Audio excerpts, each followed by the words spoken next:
Pelukan itu masih terasa hangat di kulitku. Bau parfum Adrian, senyumnya yang menenangkan. Aku mengira itu hanya perpisahan sementara. Sebuah perjalanan bisnis biasa ke Singapura. Aku salah. Farel, putraku, melihat sesuatu yang tidak kulihat. Sesuatu yang tersembunyi di balik senyum sempurna itu. Siapa sangka? Sebelum ceritanya dimulai, silakan tulis di kolom komentar dari daerah mana saja teman-teman yang menonton cerita ini. Jangan lupa like dan subscribe agar channel ini bisa semakin berkembang dan bisa mempersembahkan cerita yang lebih menarik lagi. Pagi itu terasa biasa saja. Begitu biasa, hingga terasa menyakitkan jika kuingat kembali. Udara Surabaya sudah terasa hangat bahkan sebelum jam 7 pagi. Aku ingat membuat kopi untuk Adrian, suamiku, dan mendengar suara gilingan kopi yang bising itu beradu dengan suara kartun pagi yang ditonton Farel di ruang keluarga. Adrian turun dari lantai atas tepat saat kopi selesai kuseduh. Sudah rapi dengan kemeja polo biru dongker dan celana katun. Dia selalu rapi. "Pagi, sayang," katanya, mencium keningku. Ciuman yang terasa rutin, tapi selalu kutunggu. "Pagi, Mas. Sarapan dulu. Aku buatkan roti bakar." "Tidak sempat, Bu. Aku minum kopi saja. Nanti di bandara cari camilan," jawabnya. Dia melirik jam tangannya. Sebuah arloji perak mahal yang kuberikan sebagai hadiah ulang tahun pernikahan kami yang ke-10. Farel, putra kami yang berusia 7 tahun, berlari kecil dari ruang keluarga. "Ayah mau pergi, ya?" Adrian tertawa dan mengangkat Farel ke dalam pelukannya. "Iya, jagoan. Ayah ke Singapura sebentar. Ada urusan pekerjaan. Farel baik-baik ya di rumah sama ibu. Jangan nakal." "Oleh-olehnya robot." "Ya, ya? Yang bisa berubah jadi mobil," pinta Farel, memeluk leher ayahnya erat. "Pasti. Ayah carikan yang paling besar," janji Adrian. Aku tersenyum melihat mereka. Inilah hidupku. Adrian, suami yang sempurna. Seorang arsitek sukses yang berdedikasi pada keluarga. Farel, putra yang cerdas dan aktif. Kami tinggal di sebuah rumah besar yang nyaman di salah satu perumahan elit di Surabaya Barat. Hidupku sempurna. Tidak ada satupun celah yang membuatku curiga. Kami berangkat ke Bandara Internasional Juanda di Terminal 2. Adrian yang menyetir. Aku duduk di sebelahnya, dan Farel di kursi belakang, sibuk dengan tabletnya. Kami mengobrol ringan di sepanjang perjalanan. Tentang rencana renovasi kecil di dapur, tentang sekolah Farel, tentang kemacetan di Jalan Ahmad Yani. Semua obrolan normal sepasang suami istri. Setibanya di bandara, Adrian memarkir mobil. Dia hanya membawa satu koper kabin kecil dan satu tas ransel. "Perginya seminggu, Mas. Tapi kopernya kecil sekali?" tanyaku sambil berjalan menuju area keberangkatan. Adrian tersenyum santai. "Efisiensi, sayang. Di sana juga ada jasa cuci. Lagi pula ini kan perjalanan bisnis, bukan liburan. Bawa baju kerja secukupnya saja." Aku mengangguk. Masuk akal. Adrian memang orang yang sangat praktis. Suasana bandara ramai seperti biasa. Suara pengumuman keberangkatan dan kedatangan berbaur dengan deru langkah kaki dan roda koper. Kami mengantar Adrian sampai ke batas area check-in. Dia sudah web check-in sebelumnya, jadi dia bisa langsung menuju imigrasi. "Ya sudah, aku masuk dulu." "Ya," katanya. Dia berjongkok, menyejajarkan tingginya dengan Farel. "Jagoan ayah, jangan rewel, ya. Nurut sama ibu." "Iya, ayah. Hati-hati." Farel memeluknya. Lalu Adrian berdiri dan menatapku. Dia menarikku ke dalam pelukan hangat.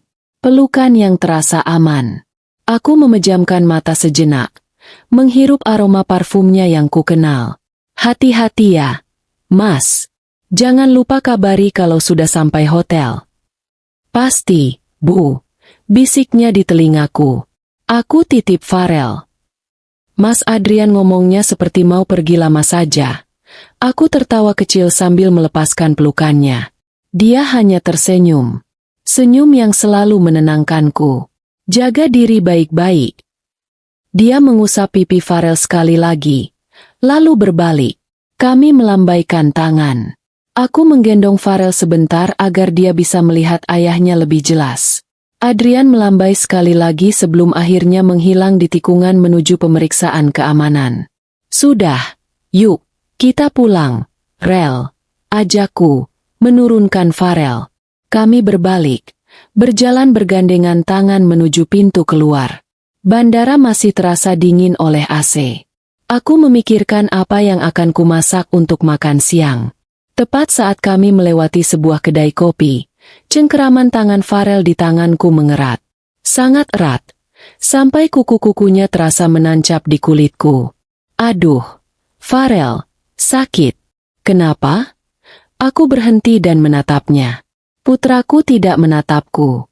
Matanya terpaku pada satu titik di kejauhan, ke arah Adrian menghilang.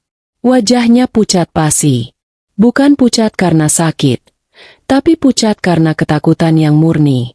Bibirnya bergetar. Farel, kamu kenapa? Sayang, sakit perut? Aku berjongkok di depannya, mencoba mencari matanya. Dia menoleh padaku. Matanya membesar, penuh dengan sesuatu yang belum pernah kulihat sebelumnya. Itu bukan rengekan anak kecil. Itu teror. Ibu, bisiknya. Suaranya begitu pelan, nyaris hilang ditelan keriuhan bandara. Ibu, jangan pulang ke rumah. Alisku mengernyit. Apa maksudmu, Rel? Kita kan memang mau pulang.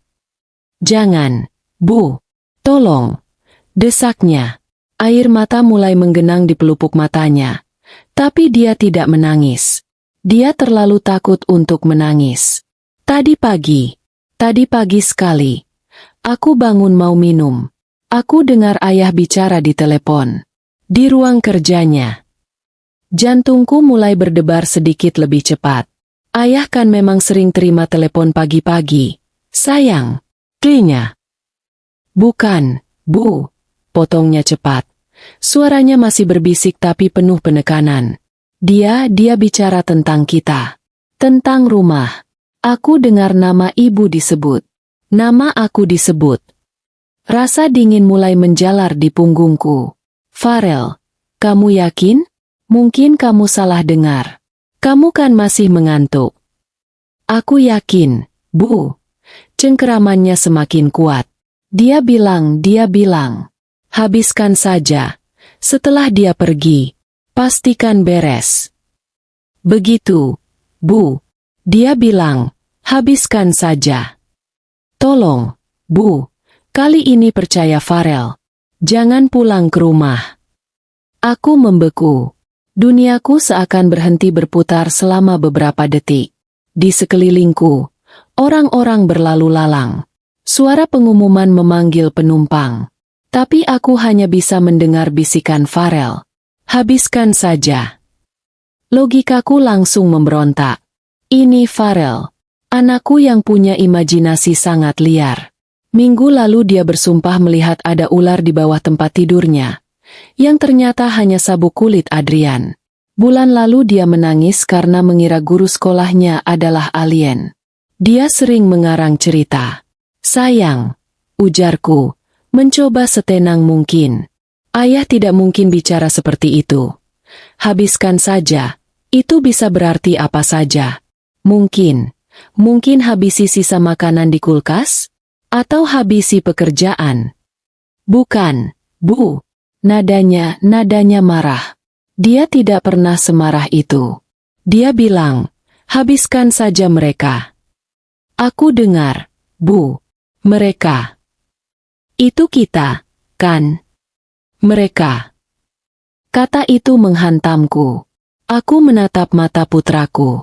Ketakutan di matanya begitu nyata, begitu murni. Ini bukan Farel yang mengarang cerita tentang monster. Ini Farel yang baru saja mendengar sesuatu yang tidak bisa diproses oleh otaknya yang berusia 7 tahun. Otakku berputar cepat. Adrian? Suamiku yang lembut, yang tidak pernah lupa membawakan bunga setiap ulang tahun pernikahan, yang menangis saat Farel demam tinggi pertama kali? Tidak mungkin. Ini konyol. Aku pasti sudah gila jika mempercayai ini. Tapi, sebuah ingatan kecil melintas. Tadi pagi, saat Adrian turun, dia sudah rapi. Biasanya dia akan mandi setelah aku bangun. Tapi pagi ini dia sudah siap. Lalu koper kecil itu, untuk perjalanan seminggu. Dan pelukannya. Pelukan tadi, rasanya sedikit terlalu erat. Sedikit terlalu lama. Seperti perpisahan. Jaga diri baik-baik. Aku merasa mual. Aku menatap keramaian bandara. Lalu aku menatap pintu keluar. Tempat mobil kami terparkir. Jalan pulang yang sudah kuhafal di luar kepala. Rumah kami yang aman dan nyaman. Lalu aku menatap Farel lagi. Dia masih gemetar. Tolong, Bu, bisiknya lagi. Hampir putus asa. Aku membuat keputusan dalam sepersekian detik. Aku tidak tahu apa yang sedang terjadi. Aku tidak tahu apakah ini nyata atau hanya imajinasi anakku. Tapi aku tahu satu hal. Aku tidak akan pernah memaafkan diriku sendiri jika aku mengabaikannya dan sesuatu yang buruk terjadi. Aku menarik napas dalam-dalam. Oke, sayang, kataku. Suaraku sedikit bergetar. Kita tidak pulang ke rumah. Aku menggandeng tangan Farel erat-erat. Aku tidak berjalan kembali ke tempat parkir mobil kami. Aku berjalan lurus, keluar dari lobi kedatangan, dan langsung menuju antrean taksi bandara. Aku harus menjauh dari mobilku sendiri. Jika ada sesuatu yang salah, mobil kami adalah hal pertama yang akan mereka cari. Pikiran itu muncul begitu saja, seolah insting purbaku mengambil alih. Ibu, kita mau kemana? Tanya Farel. Langkah kecilnya berusaha mengimbangi langkahku yang cepat. Kita cari sarapan dulu di tempat lain. Jawabku, berusaha terdengar normal. Tapi suaraku pecah. Kami naik ke taksi bandara. Ke arah Surabaya Barat. Pak, dekat kompleks perumahan Citra Indah. Kataku pada sopir taksi. Langsung ke perumahannya, Bu. Turunkan saja di kafe 24 jam yang di depan gerbang utama. Kataku. Sopir itu mengangguk dan melajukan taksinya. Selama perjalanan, aku diam. Jantungku berdebar begitu kencang hingga terasa sakit di dadaku. Aku mengeluarkan ponselku. Ada notifikasi email biasa.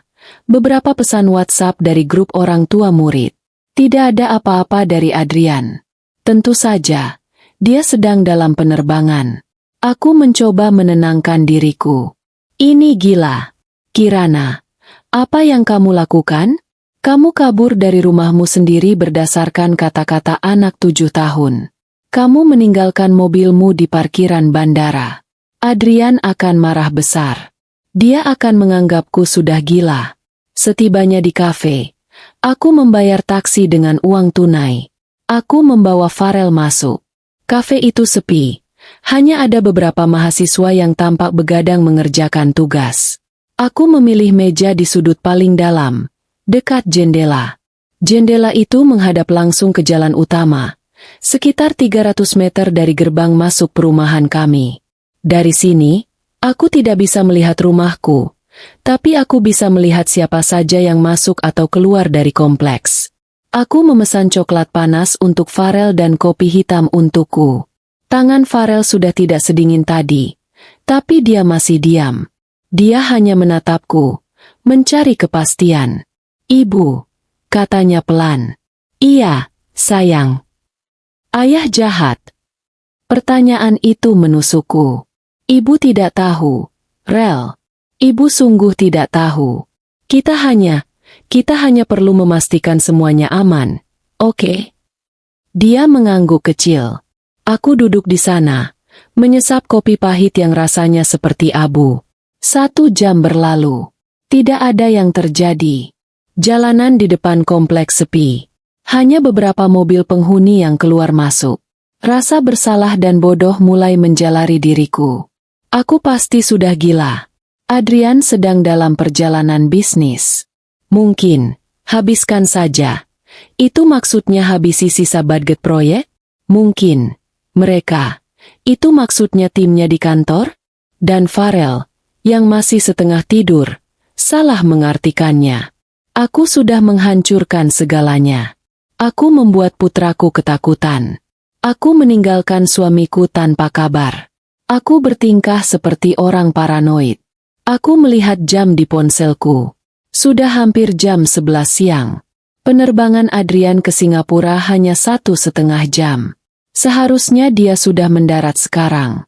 Tapi ponselnya pasti masih dalam mode pesawat. Farel, kataku pelan. Rasa sesak di dadaku. Ibu rasa kita salah.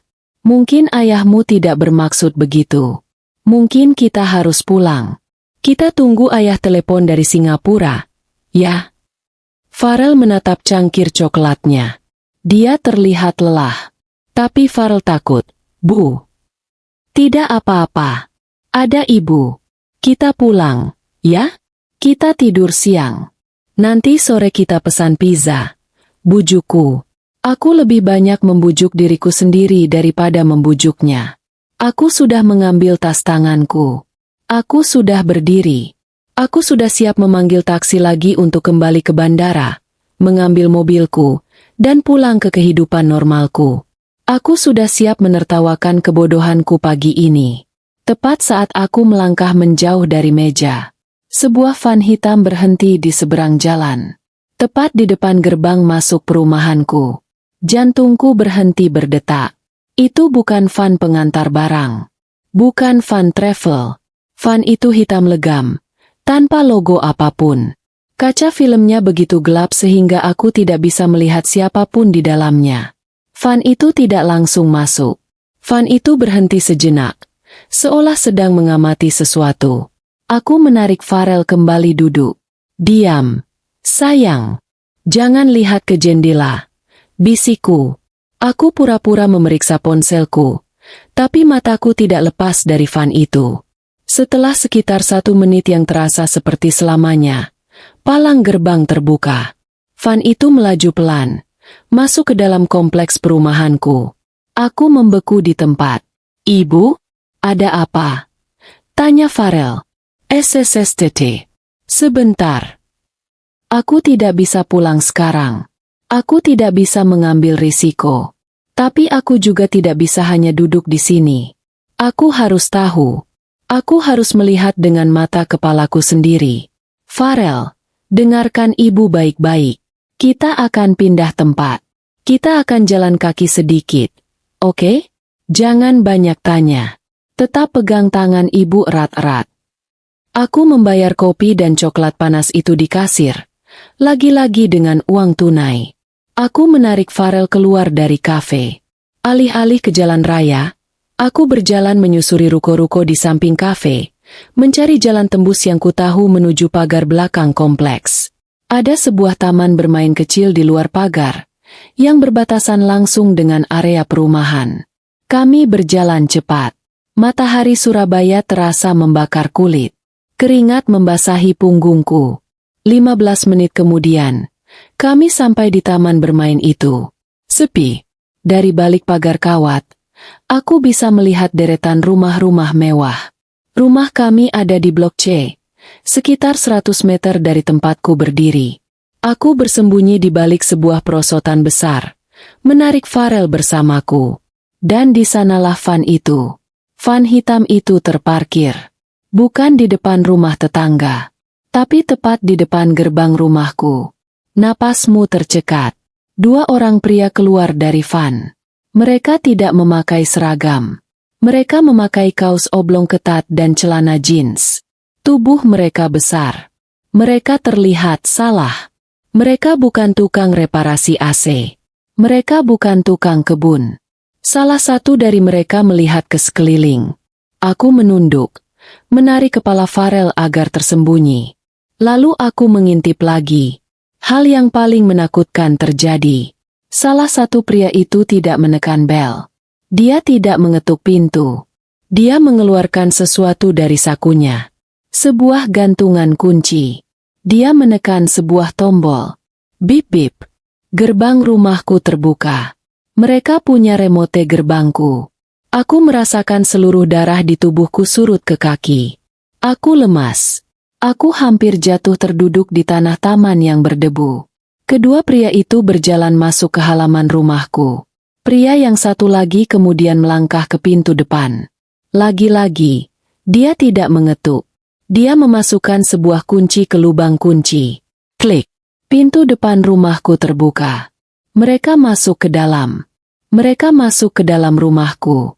Seolah-olah mereka adalah pemiliknya. Farel tidak berbohong. Ini nyata. Ibu, bisik Farel. Dia pasti merasakan tubuhku gemetar hebat. Aku tidak bisa menjawab. Adrian, suamiku. Dia telah memberikan kunci rumahku kepada dua pria asing yang tampak berbahaya. Habiskan saja. Kata-kata itu sekarang terdengar berbeda. Bukan lagi ambigu. Kata-kata itu terdengar seperti sebuah perintah.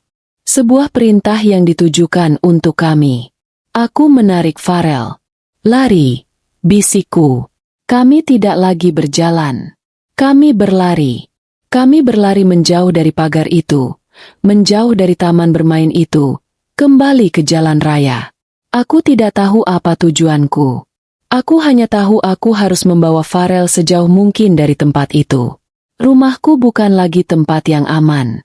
Rumahku sekarang adalah tempat paling berbahaya di dunia. Aku tidak ingat bagaimana aku bisa sampai ke jalan raya. Kakiku berlari seolah punya pikiran sendiri. Satu tangan menyeret Farel yang tersandung-sandung di sampingku. Paru-paruku terasa seperti terbakar. Suara remote gerbang yang membuka, suara kunci yang pas di lubang pintu rumahku, terus terngiang di telingaku. Bip-bip, klik. Suara-suara itu adalah akhir dari duniaku yang lama. Taksi! Teriakku. Suaraku parau. Aku melambai membabi buta ke arah mobil biru yang melaju. Mobil itu berhenti. Aku buru-buru membuka pintu belakang, mendorong Farel masuk lebih dulu, lalu melompat menyusulnya. Jalan, Pak. Jalan sekarang. Seruku, sambil membanting pintu. Sopir taksi itu, seorang bapak parubaya, menatapku kaget lewat kaca spion. Tujuan kemana, Bu? Tujuan. Otakku buntu. Aku tidak punya tujuan. Aku tidak bisa pulang. Aku tidak bisa ke rumah orang tuaku di Malang. Mereka akan panik dan Adrian pasti tahu aku akan ke sana. Aku tidak bisa ke rumah Gita, sahabatku. Van hitam itu, jika mereka tahu siapa aku, mereka mungkin tahu siapa teman-temanku. Jalan dulu saja, Pak. Ke arah Sidoarjo. Menjauh dari sini, kataku, terengah-engah. Sopir itu mungkin menganggapku aneh. Seorang ibu dan anak laki-laki, tanpa tas, tanpa apa-apa selain baju yang melekat di badan, kabur di tengah hari bolong. Tapi dia hanya mengangguk dan menjalankan mobilnya. Aku memeluk Farel erat. Dia tidak menangis. Dia hanya diam. Wajahnya terbenam di kaosku. Dia pasti sama terkejutnya denganku. Di dalam taksi yang melaju, aku mencoba bernapas. Aku memaksa otakku untuk berpikir jernih. Uang. Aku butuh uang tunai. Aku butuh tempat aman. Aku memeriksa dompetku. Ada sekitar 700.000 rupiah. Cukup untuk 1 atau 2 malam. Jika aku berhemat. Kartu debitku ada di sana. Kartu kredit juga. Tapi aku tidak berani menggunakannya. Jika Adrian bisa mengosongkan rekening, dia pasti bisa melacak kartu. Tunai. Aku harus mengandalkan uang tunai. Pak, kataku pada sopir taksi, mencoba menenangkan suaraku. Bisa tolong berhenti di ATM sebentar? ATM bank apa saja? Baik, Bu. Kami berhenti di sebuah minimarket yang memiliki beberapa mesin ATM. Farel, tunggu di sini sebentar. Kunci pintunya. Jangan buka untuk siapapun. Kataku. Aku keluar. Jantungku berdebar kencang. Aku merasa seperti buronan. Setiap orang yang melihatku terasa seperti sedang mengawasiku. Aku masuk ke bilik ATM. Aku memasukkan kartu debit dari rekening gajiku sendiri. Rekening terpisah yang biasa kugunakan untuk pengeluaran pribadiku. Isinya tidak pernah banyak, tapi kuharap layar ATM menunjukkan saldo Rp3.200.000. Syukurlah, itu tidak banyak, tapi itu sesuatu. Aku menarik jumlah maksimal yang diizinkan. Rp3.000.000. Uang itu keluar dengan suara mesin yang berisik. Aku buru-buru mengambilnya, memasukkannya ke dalam saku celanaku, bukan dompetku. Aku kembali ke taksi. Kita cari penginapan, Pak, yang sederhana saja. Di pinggir jalan raya. Arah luar kota, kataku. Sopir itu mengangguk. Dia melajukan mobilnya ke arah selatan, meninggalkan batas kota Surabaya. Aku menoleh ke belakang, menatap gedung-gedung tinggi yang menjauh. Rasanya seperti melihat duniaku yang terbakar dari kejauhan. Setelah berkendara hampir 45 menit, kami memasuki area pinggiran yang lebih sepi. Ada beberapa losmen dan motel kecil di sepanjang jalan raya. Itu, Pak, yang itu saja, kataku, menunjuk sebuah bangunan 2 lantai dengan cat yang sudah agak kusam. Papan namanya bertuliskan, Motel Melati. Sederhana dan anonim. Sempurna. Aku membayar taksi dengan uang tunai, memberi lebih sedikit. Terima kasih, Pak. Aku menggandeng Farel masuk ke lobi motel yang remang-remang. Baunya seperti debu dan cairan pembersih lantai yang murah.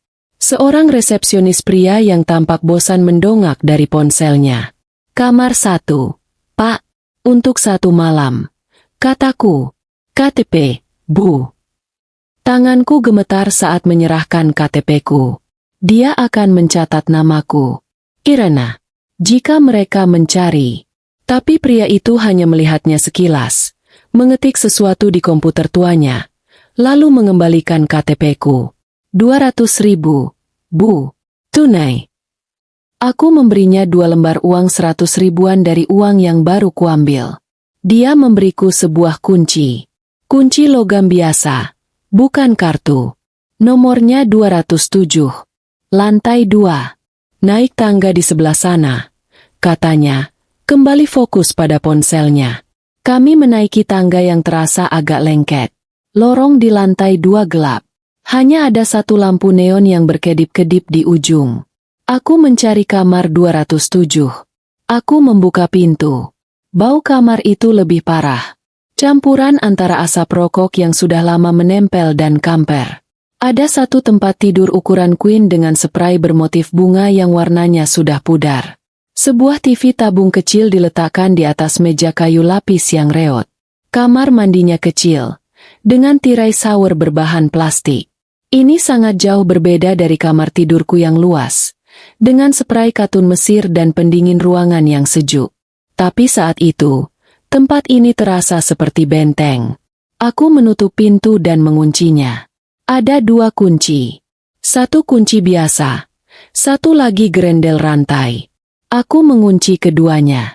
Aku bahkan mendorong satu-satunya kursi di kamar itu untuk mengganjal pintu. Hanya setelah pintu itu terasa aman, aku akhirnya bisa bernapas. Aku bersandar di pintu, dan kakiku lemas. Aku merosot ke lantai. Ibu? Suara Farel terdengar kecil. Aku mendongak. Dia berdiri di tengah ruangan, tampak begitu kecil dan hilang. Saat itulah aku sadar. Aku sudah panik, aku sudah berlari, tapi aku belum punya waktu untuk merasakan apapun. Sekarang, di dalam kamar motel yang bau ini, semuanya menghantamku. Adrian, suamiku, apa yang telah dia lakukan? Aku menarik Farel ke dalam pelukanku. Kami hanya duduk di lantai berdebu itu.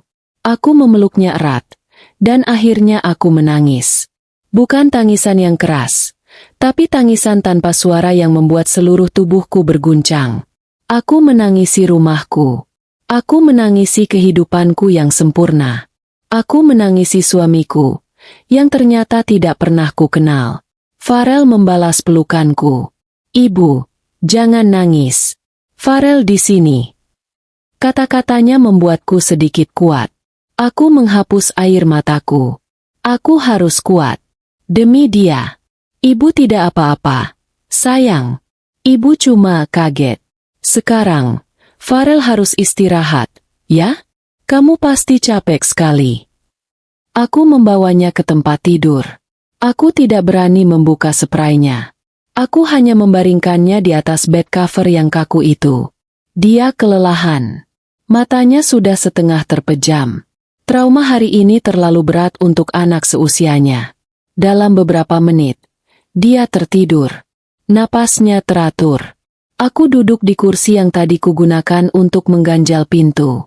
Aku memandangi putraku yang tertidur. Kamar itu semakin gelap seiring senja berganti malam. Aku tidak menyalakan lampu. Aku hanya duduk dalam kegelapan. Ponselku ada di genggamanku. Aku harus tahu. Aku harus mencoba menghubunginya. Mungkin ini semua salah paham yang luar biasa. Mungkin pria-pria itu adalah suruhan bank? Mungkin rekeningnya dibekukan karena aktivitas mencurigakan? Otakku berusaha mencari penjelasan logis. Dengan tangan gemetar, aku membuka daftar kontakku. Adrian, suami. Aku menekan tombol panggil. Panggilan itu tidak berdering. Tidak ada nada sambung. Tut. Nomor yang Anda tuju sedang tidak aktif atau berada di luar jangkauan layanan. Cobalah beberapa saat lagi. Suara operator wanita itu terdengar impersonal. Aku mencoba lagi. Nomor yang Anda tuju sedang tidak aktif. Lagi. Dan lagi. Selalu sama. Dia mematikan ponselnya. Atau dia sudah mengganti kartunya. Dia tidak ingin dihubungi. Rasa dingin yang baru menjalari diriku. Ini bukan salah paham. Lalu, aku teringat sesuatu. Sesuatu yang membuat perutku mulas. Aplikasi mobile banking kami. Kami punya 2 rekening. Rekening gajiku, yang baru saja kuambil uangnya. Dan rekening bersama. Rekening utama kami. Tempat semua tabungan, dana pendidikan Farel, dana darurat, dan hasil investasi Adrian disimpan. Aku punya akses penuh ke rekening itu lewat ponselku. Tanganku gemetar hebat sekarang. Aku hampir tidak bisa menekan ikon aplikasi bank itu. Aku membukanya. Aku memasukkan PIN-ku. Layar memuat. Nama rekening. Kirana Devi Adrian Wiratama. Jenis rekening. Tabungan bersama. Lalu aku melihat saldonya. Saldo tersedia, 0 rupiah. 0. Aku mengedipkan mata. Mungkin ini kesalahan aplikasi. Aku merefresh halamannya. 0 rupiah. Aku menekan tombol, mutasi rekening. Aku ingin melihat riwayat transaksi. Dan di sanalah itu. Tanggal hari ini. Jam 6.15 pagi. Jenis transaksi. Transfer antar bank. Keterangan, jumlah, 1.245.870.000 rupiah, 1.245.870.000 rupiah. Status, berhasil, semuanya. Dia mengambil semuanya. Sampai habis. Jam 6.15 pagi. Saat itu aku sedang di dapur. Aku sedang tersenyum sambil mengaduk kopinya. Dia, di ruang kerjanya, dengan tenang, memindahkan seluruh tabungan hidup kami ke rekening lain yang tidak kuketahui. Lalu dia turun. Dia mencium keningku. Dia memeluk Farel. Dia berjanji akan membelikan robot. Rasa mual yang hebat naik ke tenggorokanku. Aku berlari ke kamar mandi. Nyaris tidak sempat berlutut di depan toilet. Aku muntah. Aku memuntahkan kopi pagi dan sisa roti yang kumakan. Tapi rasanya aku sedang memuntahkan seluruh kehidupanku selama 11 tahun terakhir. Ini bukan lagi firasat.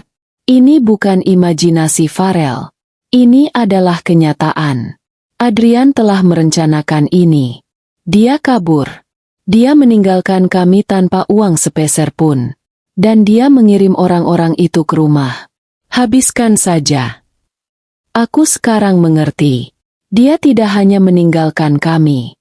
Dia meninggalkan kami untuk dihabisi.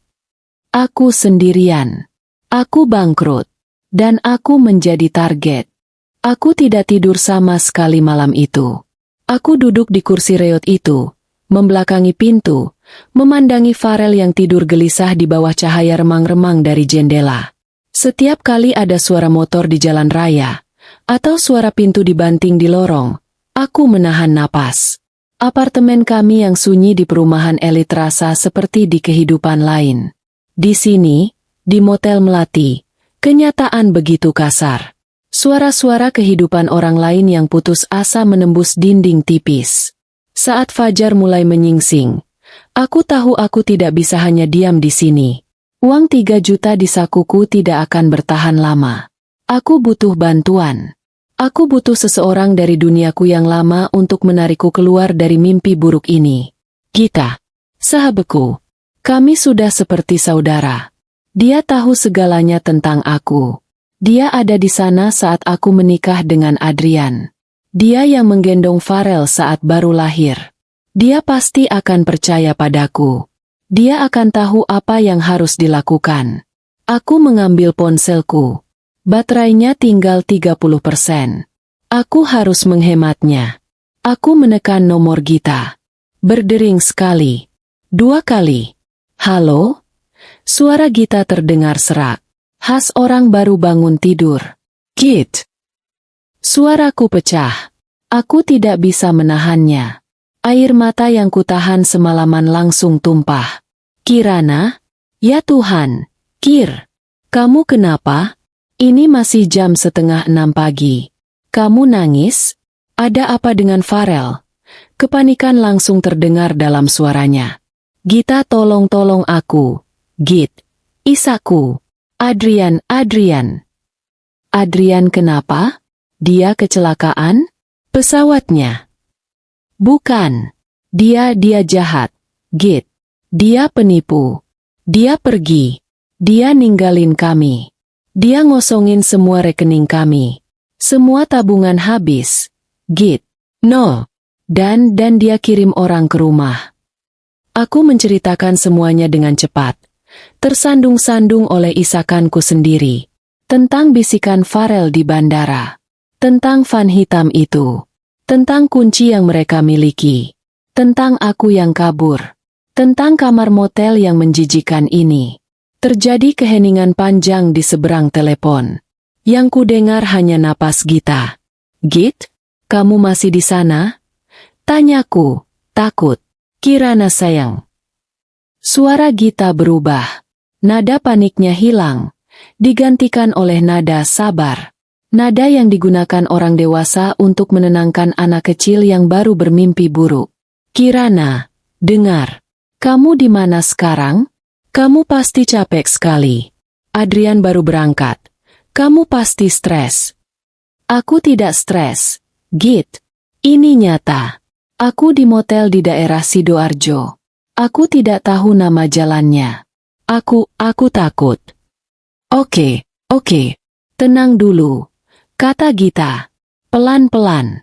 Kamu bilang Adrian mengosongkan rekening bersama? Rekening yang miliaran itu? Kir. Yang benar saja.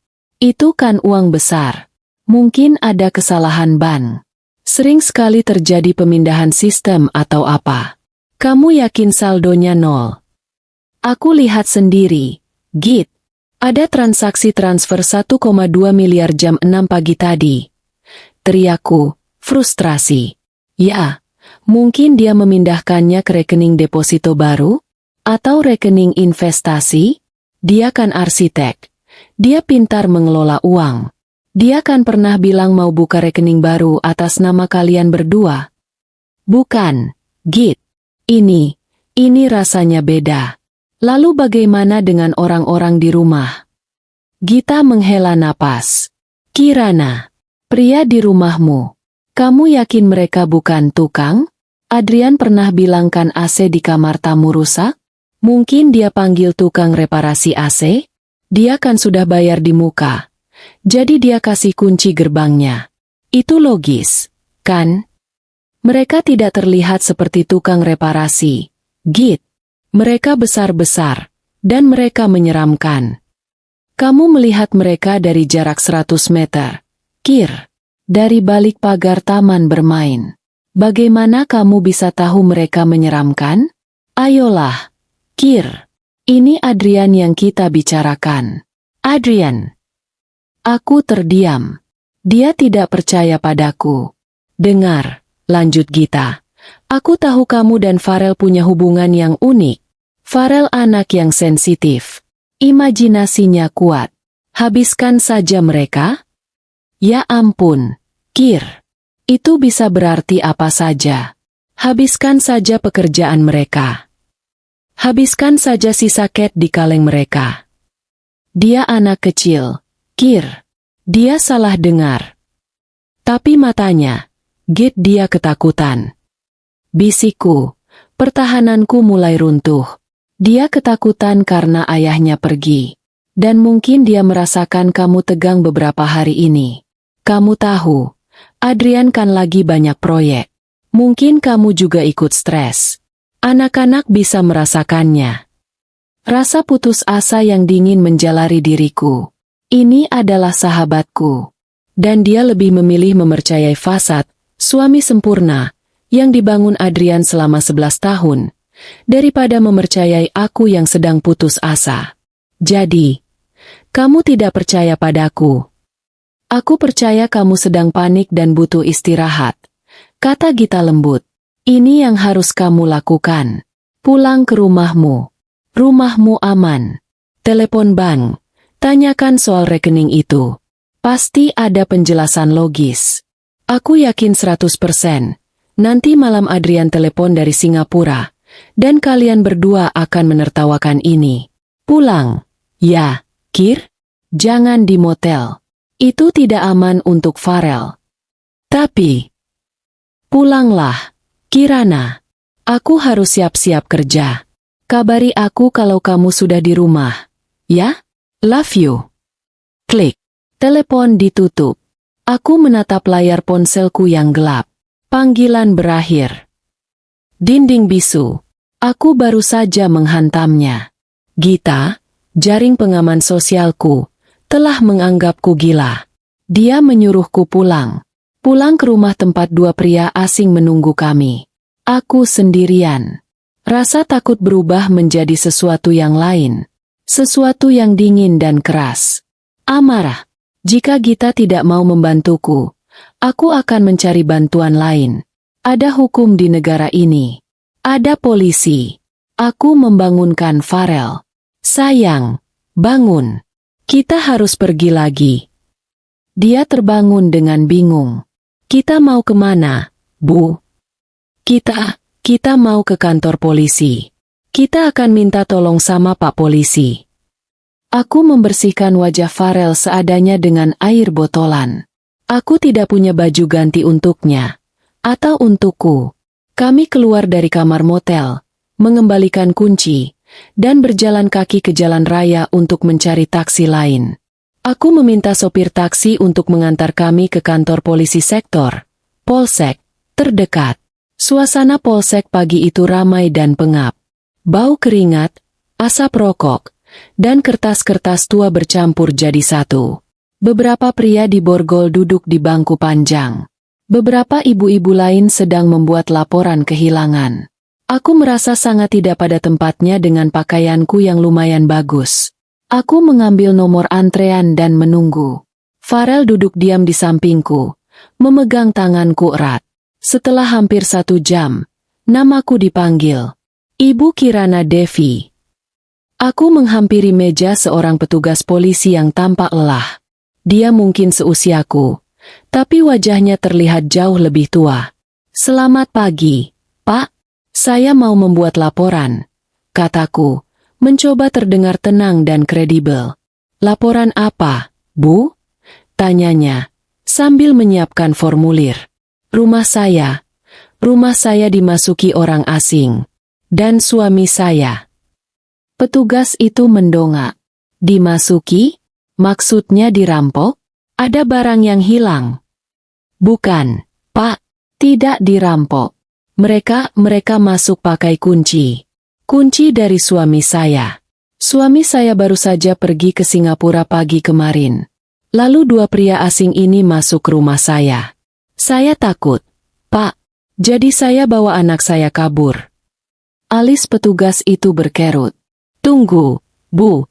Saya bingung. Jadi suami ibu yang menyuruh orang-orang ini ke rumah ibu? Saya rasa begitu, Pak. Tapi saya yakin mereka orang jahat. Mereka mau mencelakai kami. Ibu punya bukti mereka mau mencelakai ibu? Mereka mengancam ibu? Atau melakukan kekerasan? Tidak, Pak. Tapi anak saya dengar suami saya bicara di telepon. Dia bilang, habiskan saja mereka. Dan yang paling penting, Pak, suami saya mengambil semua uang di rekening bersama kami. Dia mengosongkan rekeningnya. Dia meninggalkan kami tanpa apa-apa. Aku menceritakan semuanya. Berharap kali ini aku akan didengar.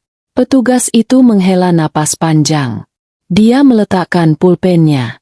Ibu Kirana, begini ya. Katanya dengan nada datar. Pertama, soal orang di rumah ibu. Kalau mereka masuk pakai kunci yang diberikan suami ibu, secara hukum kami tidak bisa bilang itu memasuki secara ilegal. Itu bisa jadi temannya, saudaranya, atau seperti yang ibu bilang, tukang yang disuruh suami ibu. Kami tidak bisa mengusir mereka kecuali ada bukti tindak kekerasan atau ancaman. Tapi saya pemilik rumahnya juga, Pak. Dan suami ibu juga pemiliknya, kan? Dia berhak mengizinkan siapa saja masuk. Aku terdiam. Kedua, lanjutnya, soal uang. Rekening itu atas nama siapa? Atas nama kami berdua. Rekening bersama. Petugas itu menggelengkan kepalanya sedikit. Nah, itu masalahnya, Bu. Suami mengambil uang dari rekening bersama. Itu bukan tindak kriminal. Itu bukan pencurian. Itu uang suami ibu juga. Mau dia ambil serupiah, atau dia ambil semuanya, secara hukum itu hak dia. Tapi itu semua tabungan kami. Uang sekolah anak saya. Suaraku mulai naik. Itu masalah perdata, Bu. Masalah rumah tangga.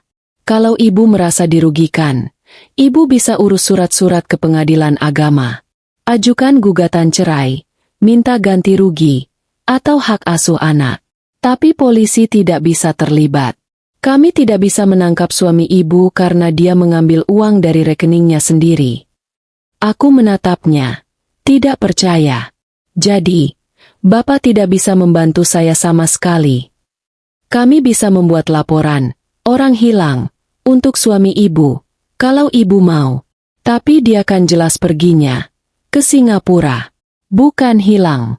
Atau kami bisa kirim mobil patroli untuk melihat-lihat ke rumah ibu. Tapi kalau orang di dalam bilang mereka tamu suami ibu, kami tidak bisa berbuat apa-apa. Jangan, kataku cepat. Jangan kirim patroli. Itu akan membuat mereka tahu saya melapor. Petugas itu mengangkat bahu. Ya sudah. Saran saya, ibu coba hubungi keluarga suami ibu. Atau keluarga ibu sendiri. Selesaikan ini secara kekeluargaan. Kami benar-benar tidak bisa berbuat banyak kalau tidak ada bukti kriminal yang jelas. Aku merasa seluruh udara keluar dari paru-paruku. Gita tidak percaya padaku. Polisi tidak bisa membantuku. Sistem yang kubayangkan akan melindungiku. Persahabatan, hukum, keduanya baru saja menutup pintu di depan wajahku. Aku berdiri dari kursi. Terima kasih, Pak. Aku berjalan keluar dari kantor polisi itu. Kembali ke jalanan Surabaya yang panas dan berdebu. Aku menggandeng tangan Farel. Dinding itu bisu dan tinggi. Tidak ada yang akan menolongku. Aku sadar. Aku benar-benar sendirian. Aku dan Farel. Kami harus menyelamatkan diri kami sendiri. Kami berjalan kaki. Aku tidak tahu berapa lama. Panas kota Surabaya menembus sol sepatuku. Farel tidak mengeluh. Tapi aku tahu dia lelah. Dia menyeret langkahnya. Kausnya basah oleh keringat. Ibu, aku haus. Bisiknya. Setelah kami berjalan melewati beberapa blok ruko yang tampak sama semua, aku berhenti. Hatiku sakit. Aku membawanya ke dalam mimpi buruk ini. Aku melihat sekeliling. Kami berada di jalan yang ramai. Tapi aku merasa seperti hantu. Tidak ada yang melihat kami. Tidak ada yang peduli. Aku harus menyingkir dari jalanan. Kami terlalu terekspos. Dan ponselku, baterainya tinggal 10%. Aku harus mengisi dayanya. Aku butuh informasi. Aku tidak bisa buta selamanya. Mataku tertuju pada sebuah papan nama yang berkedip-kedip. Meski hari masih sore. Warnet game online, 24 jam. Sebuah ide gila melintas. Warnet, itu tempat yang anonim. Orang-orang datang dan pergi. Tidak ada yang akan memperhatikan seorang ibu dan anak kecil di bilik pribadi. Yang terpenting, ada listrik. Ayo, sayang, kita istirahat di dalam sana, kataku, menariknya menuju pintu kaca yang gelap itu. Bau asap rokok dan pendingin ruangan yang terlalu dingin langsung menerpa kami begitu aku membuka pintu. Suaranya bising. Suara tembakan, teriakan dari headset para pemain game, dan musik yang berdentum. Tempat itu remang-remang, hanya diterangi oleh layar-layar monitor. Aku berjalan ke meja operator. Seorang pria muda dengan rambut dicat pirang menatapku tanpa minat. Bilik VIP, Pak, yang tertutup. Kataku. Berapa jam, Bu? 6 jam dulu, kataku. Aku butuh waktu lama. 100.000. Aku menyerahkan uang 100.000 terakhir dari dompetku. Sisa uang tunai yang baru kuambil masih aman di saku celanaku. Dia memberiku kertas login dan menunjuk ke sebuah lorong sempit di belakang. Bilik nomor 3. Di pojok. Katanya. Aku menggandeng Farel. Bilik itu kecil. Mungkin hanya 2 kali 2 meter. Ada sofa kulit imitasi yang sudah sobek di beberapa bagian. Satu komputer. Dan yang paling penting, sebuah stop kontak. Aku menutup pintu. Suara bising di luar sedikit redam. Farel, duduk di sini, kataku, menunjuk sofa. Aku mengeluarkan ponselku dan kabel charger yang untungnya selalu kubawa di dalam tas tanganku. Aku mencolokkannya. Layar ponselku menyala, menunjukkan ikon pengisian daya. Aku merasa sedikit lega. Ibu mau apa? Tanya Farel. Dia duduk dan memeluk lututnya. Ibu perlu cari tahu sesuatu. Kamu istirahat saja. Di sini aman. Aku membeli 2 botol air mineral dan sebungkus biskuit dari operator tadi. Farel minum dengan rakus, lalu memakan beberapa keping biskuit. Kelelahan akhirnya mengalahkannya. Dia berbaring miring di sofa sempit itu, dan dalam beberapa menit, dia tertidur. Aku duduk di kursi komputer. Aku menatap layar login. Apa yang harus kucari? Aku tidak punya apa-apa. Hanya nama suamiku dan firasat buruk. Lalu aku teringat. Tablet lama Farel. Adrian yang menyiapkannya. Dia menggunakan akun Google keluarga kami. Akun yang sama yang terhubung ke ponselku. Akun yang sama yang mungkin juga terhubung ke komputernya di kantor. Adrian, dalam semua kepraktisannya, sangat ceroboh dengan jejak digital. Dia pikir dia satu-satunya yang pintar. Aku tidak menyalakan komputer warnet. Aku tidak berani memasukkan passwordku di mesin asing. Aku menunggu. Aku menunggu ponselku terisi daya hingga 30%. Rasanya seperti menunggu berjam-jam. Setelah terisi cukup, aku mencabutnya. Aku duduk di sofa, di sebelah Farel yang tertidur. Aku membuka ponselku. Aku tidak membuka email. Aku membuka aplikasi peramban Chrome. Aku menekan ikon profilku di pojok kanan atas. Benar saja. Akun keluarga.wiratama@gmail.com masih aktif. Aku masuk ke menu, kelola akun Google Anda. Lalu aku menekan, data atau privasi. Lalu, aktivitas saya. Jantungku berdebar kencang. Layar itu memuat daftar semua yang pernah dilakukan akun ini. Aku melihat aktivitasku. Maps, polsek terdekat. Google Search, Motel Melati Sidoarjo. Aku terus menggulir ke bawah, melewati aktivitas Farel. YouTube, cara menggambar robot. YouTube, Upin Ipin terbaru. Lalu aku melewatinya. Aku sampai di aktivitas kemarin pagi. Sebelum bandara. Aktivitas dari perangkat Windows PC. Komputer kantornya. Dan di sanalah itu. Pukul 5.30 pagi. Google Search. Pinjaman online cepat cair bunga rendah. Aku mengernyit.